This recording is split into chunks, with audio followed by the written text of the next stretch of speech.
Και σήμερα θα μιλήσουμε για τα διάφορα.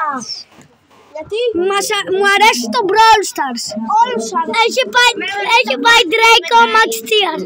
Εγώ είμαι Silver 3 στο Brawl Stars. Εγώ είμαι Gold. Έχω πάει 2 φορές το Diamond στο νέο rank. Και έχω 2 Max Tier και 38.000 τρόπαια. Εγώ είμαι Gold 3. Εγώ πήρα Bokeh.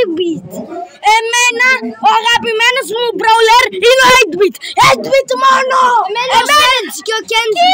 Kit μόνο. Εμένα είναι ο Kit και τον έχω ακριβώς 1000 κύπελα. Εμένα δεν μ' αρέσει ο Draco. Και ο δεύτερος παίκτης που έχω μάθει Squeak, Ruffs, Chuck, Melody, Lily. Και ο δεύτερος Brawler που έχω πάει Max είναι ο Draco στα 1003. Και δεν μ' αρέσει ο Sam. Και παιδιά, μαντέψτε, σήμερα είμαστε σε πάρτι. Ένας τραλαλάκιας κουνάει το κλίμα. Ένας τραλαλάκιας κουνάει το κόλλο του. Εδώ πέρα θα φανούνε καλά, δεν ξέρω καν επιτρέπεται κάνω βίντεο. Πέρα είναι έτσι εδώ πέρα και εδώ πέρα έχουμε θάλασσα. Πάμε τώρα μη... Κριστιανό! Skibidi toilet.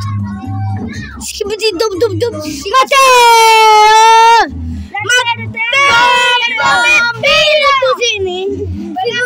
Τραλαλέλο, τραλαλέλο. Είμαι το Brain Rose. Τραλαλέλο. Δείξτε, grow a garden and steal a Brain Rose. Είναι χάλια το κολόπα. Όχι, το έχω παίξει. Εγώ δεν έχω μάθει καν λαμπούμπου. Τα λαμπούμπου είναι καταραμένα. Τα λαμπούμπου είναι σκατά. Μην τα αγοράζετε. Έχει δίκιο. Ένα λαμπούμπου που βρήκα τον λέγανε Μίτσο. Έχετε κακός. Καλή νύχτα. Καλή νύχτα όλη μέρα. Θα γινάμε νύχτα. Θα γινάμε νύχτα γι' αυτό. Ένας τραλαλάς που αρέσει καφέ. Ένας τραλαλάς κουνάει το κόλλο του. Καλά, εντάξει, άλλοι φύγανε, αλλά έχουμε... Κορκοντήλο, κορκοντήλο, κορκοντήλο.